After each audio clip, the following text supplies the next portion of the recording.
खबरों में है दम सबसे पहले हम, क्योंकि हम नहीं हमारी खबरें बोलती हैं।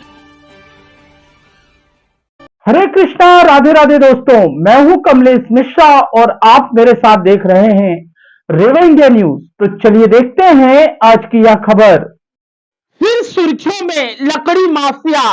भाजपा पार्षद रामजी गायक 2014 की एनओसी के दम पर पूरे मंडला जिले पर पेड़ों का किया जा रहा है कत्लेआम। ग्रीनलैंड प्लाट पर दर्जनों हरे सागौन के वृक्ष का हुआ कत्ल। फर्नीचर व्यापारी भाजपा पार्षद रामजी गायक सामने से खड़े होकर कटवा रहे वृक्ष।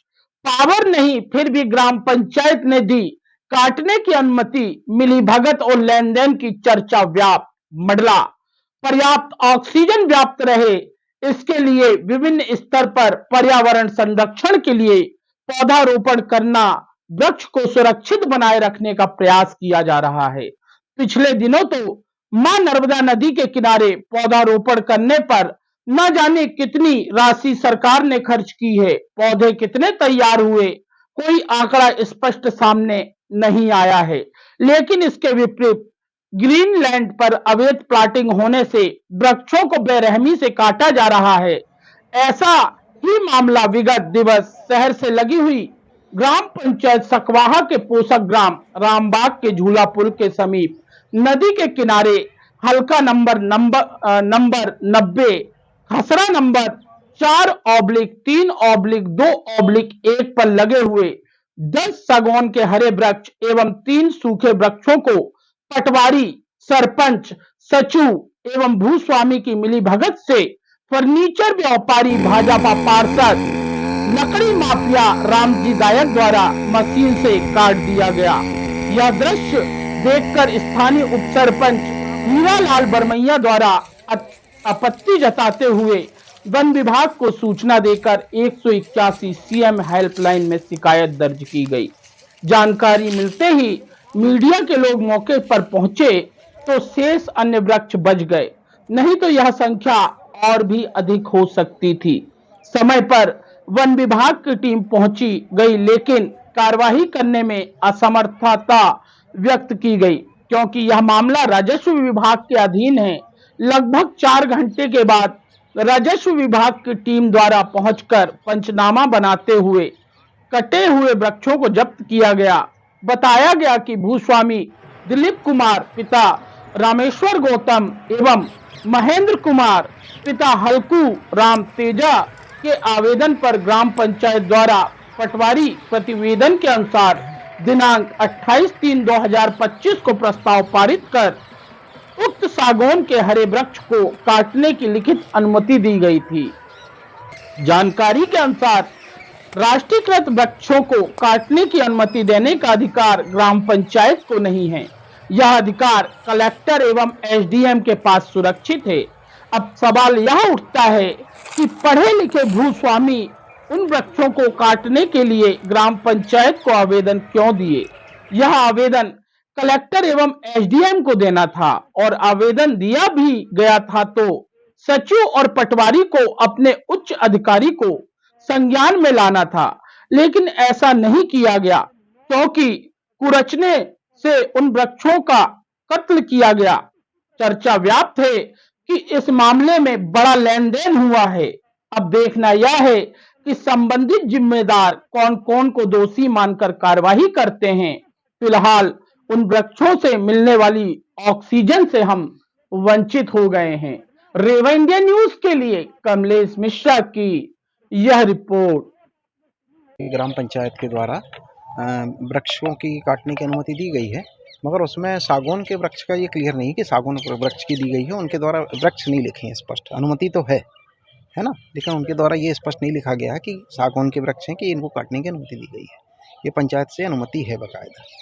ये पंचायत से अनुमति दी गई है तो क्या आपके अनुसार सागौन के राष्ट्रीयकृत वृक्ष सागौन के हरे वृक्ष काटने की परमिशन कलेक्टर साहब को है। तो क्या मानना है आपका कि अगर यहाँ पर ये वृक्ष काटे गए हैं तो इसमें दोषी कौन है? इसमें संबंधित जो प्लॉटधारी हैं उनने परमिशन ली कि नहीं ली, उनके निजी नंबर पे है क्या है कैसे, उसकी हम लोग कार्रवाई कर रहे हैं और सक्षम न्यायालय में इसका प्रतिवेदन पंचनामा हम लोग जमा कर रहे हैं। कितने वृक्ष हैं? 10 हरे वृक्ष हैं और 3 सूखे वृक्ष। ये काहे के वृक्ष हैं? सागौन के मौके पर पाए गए, कटे पाए गए। क्या नाम है आपका सर? किस मैं पद पर हैं? पटवारी पद पे हूँ, विपुल पटेल नाम है। ये वृक्ष जो काटे गए हैं आपके सामने, जिसका आप पंचनामा आप तैयार किया कर रहे हैं, यह किनके द्वारा काटे गए हैं? आवेदक कौन था और इस पे क्या कार्रवाई होगी अगर इसकी परमिशन होती है तो? यदि परमिशन होती है तो विधि संगत कार्रवाई की जाएगी। अभी ग्राम कोटवार के माध्यम से सूचना प्राप्त हुई थी कि रामजी गायक नाम का व्यक्ति के द्वारा यहाँ पे वृक्ष काटे गए हैं, जिसके संबंध में पूर्व में दिलीप गौतम और महेंद्र तेजा का संयुक्त आवेदन ग्राम पंचायत में प्रस्तुत किया गया था, जिसके संबंध में मैंने ये वेरीफाई किया रहा कि ये ज़मीन निजी है कि शासकीय है, तो जिसमें पंचनामा प्रतिवेदन जमा कर दिया था पंचायत को, जिसमें पाया गया था कि खसरा नंबर निजी है, जिसके संबंध में पंचायत ने बैठक के माध्यम से इन्हें अनुमति प्रदान की थी। अभी आपके द्वारा क्या कार्रवाई की जा रही है? अभी मेरे द्वारा पेड़ों की कुल संख्या का निरीक्षण किया गया है और अधिकारी के आदेश अनुसार इसमें सुपुर्दगी सरपंच महोदया को दी गई है। ग्राम पंचायत के प्रस्ताव में आपके प्रेषित प्रतिवेदन के बाद इनको अनुमति दी गई है। आपने कितने पौधे को यहाँ पे कटने योग्य माना है? इसमें राष्ट्रीयकृत सागौन के वनों को कटवाने का पावर ग्राम पंचायत को है आपके अनुसार?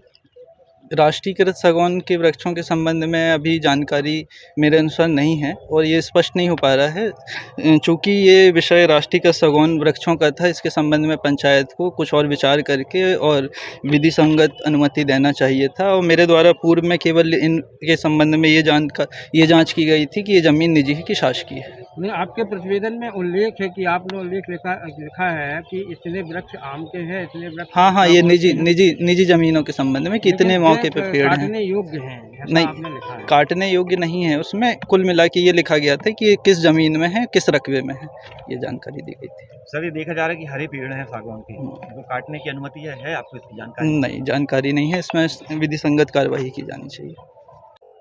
जी, इसकी जानकारी हमें नहीं थी कि उसमें पेड़ों का नहीं दर्शाया गया था, जिसके कारण हमें ये पता नहीं चला कि उसमें सागौन का वृक्ष नहीं था कर। तो आपको लगता है ये गड़बड़ घोटाला है? जी, हमको ये मालूम नहीं था कि वृक्ष देना था, मतलब सागौन का वृक्ष काटने के लिए अनुमति देना था कि नहीं, ये हमें क्लियर मालूम नहीं था। इसलिए मानती हैं आप आपके द्वारा गलती हुई है, ये भूल हुई है आपके द्वारा? सचिव ने आपको कुछ इस विषय में नहीं बताया? जो उसमें लिखाया ही नहीं है प्रपत्र में कि किस पेड़ का आपको अनुमति देना है और किस पेड़ का नहीं देना है करके। खबरों को विस्तार से पढ़ने के लिए आप हमारी वेबसाइट पर भी जा सकते हैं। टाइप करिए www.revaindianews.in। अगर आपको हमारी खबरें पसंद आती हैं तो आप हमारे चैनल को लाइक, शेयर और सब्सक्राइब करना ना भूलें। अगर आपके पास भी है कोई खबर तो हमें व्हाट्सएप कीजिए। हमारा व्हाट्सएप नंबर है 9685369684। तो मिलते हैं फिर एक नई खबर के साथ। तब तक के लिए हरे कृष्णा, राधे राधे।